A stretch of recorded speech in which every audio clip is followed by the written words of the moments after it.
it's always going to come back to the basics of blocking and tackling.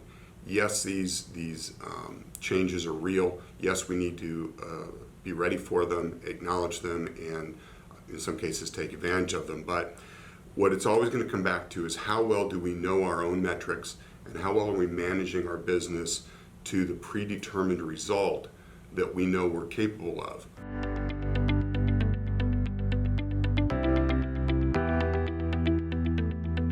My name is Brad Sullivan. I'm a Senior Executive Analyst with American Management Services.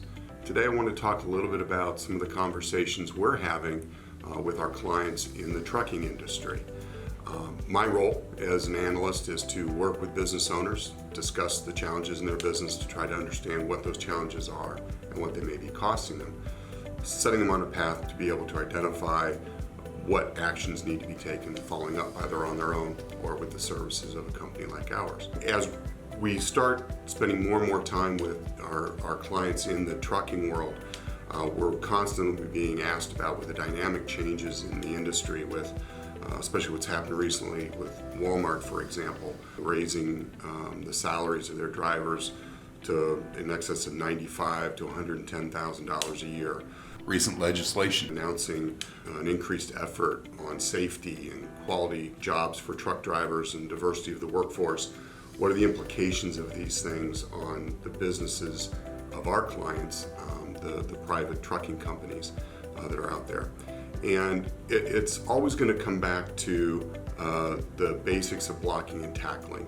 Yes, these changes are real. Yes, we need to be ready for them, acknowledge them, and in some cases take advantage of them. But what it's always going to come back to is how well do we know our own metrics and how well are we managing our business to the predetermined result that we know we're capable of.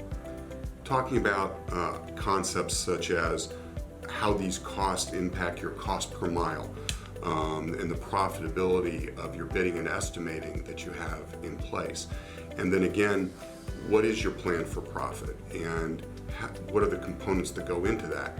It's not just what we're paying our driver, it's obviously the fuel costs, how well are we putting fuel surcharges into our contracts, how often are we updating that fuel surcharge to ensure that with the volatility that we've seen, especially of late, that we're capturing those increased costs in our agreements with the clients that we've already got our contracts with.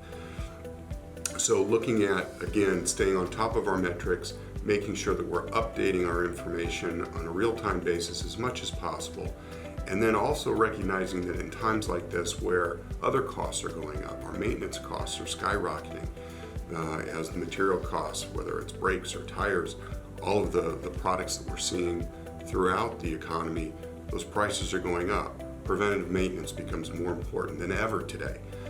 So having that preventative maintenance plan in place, making sure it's being followed and managed properly. So again, it seems to always go back to the basics, the blocking and tackling.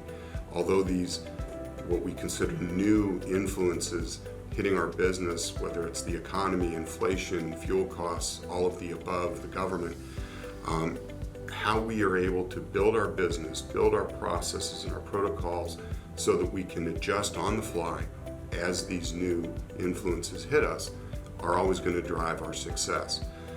Finally, we talk about how we manage our loads, whether we are a less than load business, how are we managing our deadhead miles, our empty miles, our dispatching, managing our idle time. Again, it's the basics and the blocking and tackling in the trucking world, making sure we have the systems, processes, and controls in place so that we're managing our expenses, controlling what's happening in our business to a degree that allows us to deal with these changes as they're thrown our way. If you find yourself struggling with some of these things and you're looking for a way to improve how you do what you do, feel free to reach out to us, call us, or leave a comment in the box. Thank you.